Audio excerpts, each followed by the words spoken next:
Oh mon dieu, mais voici le premier épisode du Ciné Mini. Alors, pour commencer cette émission, j'aurais pu vous parler d'un bon gros blockbuster plein de synthèses et de références bourrines, d'une adaptation convenable mais sans saveur d'un jeu vidéo, Alicia je t'aime, d'un des meilleurs films que j'aurais vu en 2018, ou encore d'une super comédie dramatique policière. Attends, mais c'est quoi ce genre là? C'est l'heure de la comédie dramatique policière. Bonjour, Francis von Gluck, gardien de la paix. Ma mère est décédée dans la matinée, ce qui me chagrine énormément. C'était la comédie dramatique policière. Oui, j'aurais pu vous parler de tous ces longs métrages, mais non, cette fois je ne vais pas vous faire attendre. Moi, pour parler d'un film, je vais essayer de coller davantage à l'actu, aussi fumeuse soit-elle, car en effet aujourd'hui je vais vous parler de Dans la brume. Dans la brume, un film de science-fiction français. Ceci est une mesure de censure, ayant pour but salutaire de préserver mon intégrité. Il m'est tout bonnement impossible de considérer le cinéma de genre comme faisant partie de mon ADN. Mon héritage culturel tient de la comédie, du drame, du film social ou pourquoi pas du polar. Et de mon vivant, il n'en sera jamais autrement. Cordialement, le cinéma français. Ok, alors, est-ce que le terme film français survivaliste est toléré? Enfin, c'est un peu dramatique le survivalisme, la fin du monde, tout ça. Et puis, il y a un flic aussi dans le film, du coup, ça fait un peu polar. C'est bon? Ok. LOL. Donc, Dans la brume, film survivaliste avec le formidable Romain Duris met en scène un père, une mère et leur fille atteinte d'une maladie rare qui l'oblige à rester à l'intérieur d'un caisson hermétique et stérile. Bienvenue dans ma bulle. Mais un jour, une étrange fumée toxique envahit Paris, obligeant ses habitants à se réfugier dans les hauteurs. C'était l'instant résumé. Je suis particulièrement fan de ce genre de... Et c'est d'ailleurs ce qui me frustre avec les films de zombies. J'adore les histoires de fin du monde, mais je n'aime pas vraiment les morts vivants, trop gore et absurdes pour moi. En plus, ils font moins peur que les vrais morts vivants. Je me porte bien. Mais donc oui, j'aime beaucoup les histoires et ambiances de fin du monde qui restent un minimum crédibles. Voilà, donc pas comme ça du coup. Et donc là, je suis plutôt servi. Pas de zombies, pas de tripailles, le but est de survivre dans le sens le plus basique du terme. La cause de cette fin du monde, cette mystérieuse brume, est à peine plus plausible que... Mais elle ne reste en fin de compte qu'un prétexte avec lequel le scénario et les personnages doivent s'accommoder. Oui, comme avec les zombies dans les films de zombies finalement. Ouais. Sauf que du coup, le gore, la tripaille et l'horreur sont moins forcés. Ces éléments ne sont d'ailleurs quasiment pas présents dans la brume. Et mine de rien, même si cette brume est un élément mystérieux, elle peut être facilement rapprochée d'un danger crédible comme une attaque au gaz chimique. Alors que des morts vivants qui viendraient nous attaquer... Ils sont dans les campagnes, dans les villes. Ouais. Remarque. Bref, l'intérêt ici est vraiment de voir comment les personnages appréhendent la calamité qui tombe sur Paris et comment ils s'organisent pour y survivre, voire pour y échapper. Et globalement, ça se tient bien pour moi quand les acteurs ferment leur gueule. J'ai pu y voir quelques scènes haletantes et bien fichues, un peu à l'américaine, mais sans chercher à copier la sauce hollywoodienne à tout prix. Ford Mustang GT500 Shelby 1967. Le film ne semble ainsi pas bâtard et plutôt maîtrisé. L'ambiance imposée par les décors est efficace, les effets numériques se tiennent à mes yeux même si on les devine facilement, et les acteurs sont plutôt bons quand ils ferment leur gueule. Un jour, ma fille, je vais la prendre dans mes bras. Et du coup on touche là à ce qui n'a pas arrêté de me faire sortir du film, la qualité des dialogues. Avant de voir Dans la brume, je partais du principe qu'un dialogue correct, voire cliché, pouvait de toute manière être bien interprété si l'acteur est compétent et ou bien dirigé. Et bien Dans la brume me prouve que ce n'est pas le cas. Le talent d'acteur de Romain Duris n'est plus à démontrer. Quand il s'investit, il le fait à fond, un vrai acteur comme on les aime et qui ne cherche pas à tout prix à se faire médiatiser. En somme, il aime bien plus faire son petit boulot d'acteur que d'être populaire. Quel con. Et c'est également le cas ici. De tous les personnages, c'est celui qui s'en sort le mieux à mes yeux. Mais quand on l'entend prononcer des dialogues déjà entendus 1000 fois depuis des années et qui sonnent beaucoup trop écrits, non, je suis désolé, c'est plus possible. Ça ira pas mieux. Ça va ne faire qu'empirer. Et sinon, ça va mieux ou t'as toujours la grippe? Ah non, non, je me porte mieux, je suis même de moins en moins aigretant. La faute à qui du coup? Au dialoguiste, au réal qui n'a pas su dire aux acteurs de s'affranchir en partie de leur texte pour leur insuffler un peu plus de naturel? La faute aux deux, je ne sais pas. Mais en tout cas, pour moi, ce n'est absolument pas de la faute des acteurs qui, encore une fois, nous offrent des moments tout à fait crédibles quand ils se contentent de transmettre des émotions par leur visage ou leur corps. J'ai trouvé quelque chose.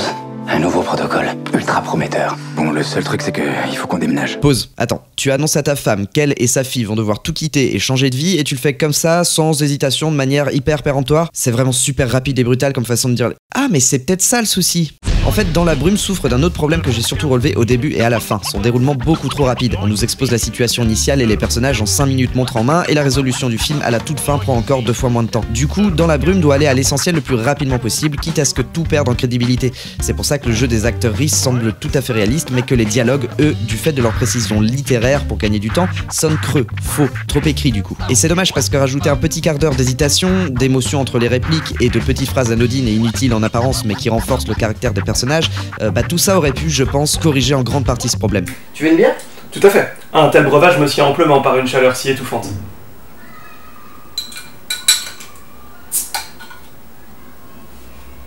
Je vous en suis infiniment gré.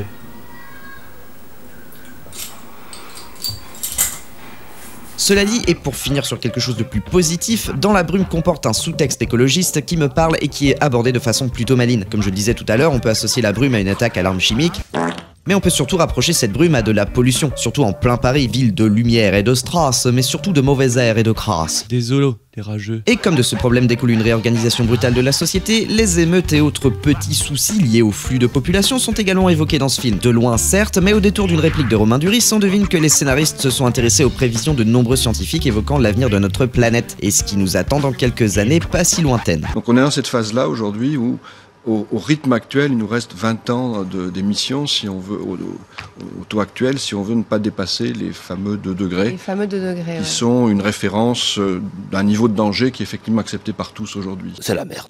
Mais surtout, la dernière scène du film, plutôt fine même si expédiée plus rapidement qu'un suppositoire induit d'huile d'olive, est une chouette allégorie du cadeau empoisonné que l'on lègue à nos enfants qui vont devoir vivre avec. J'en reviens pas. Dans 100 ans, grand maximum, plus personne viendra regarder ces vieilleries. Comment tu peux continuer? Tu veux que je te dise, Théo? Il suffit de ne pas y penser. Bref, malgré tout, qu'on le veuille ou non, Dans la brume reste un film français de science-fiction.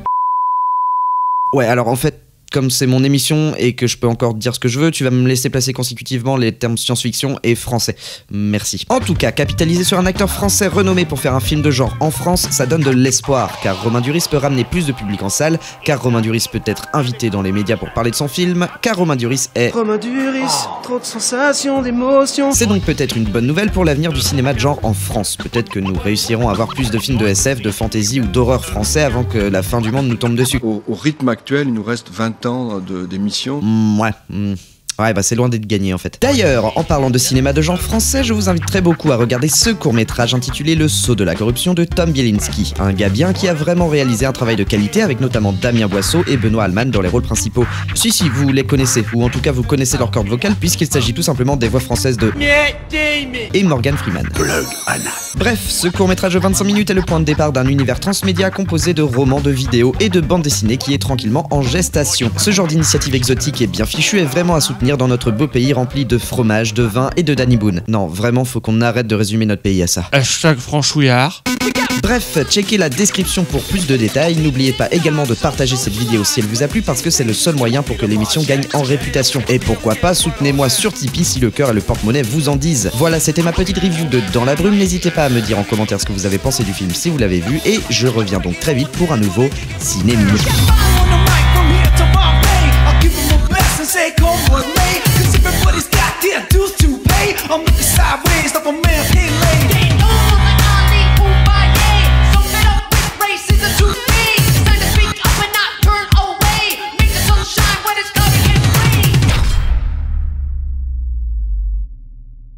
Bonjour, Michel Calandel, gardienne de la paix. Et ma mère est morte. Ma merde. Je disais, et ma merde. Bonjour, Francis von Gluck.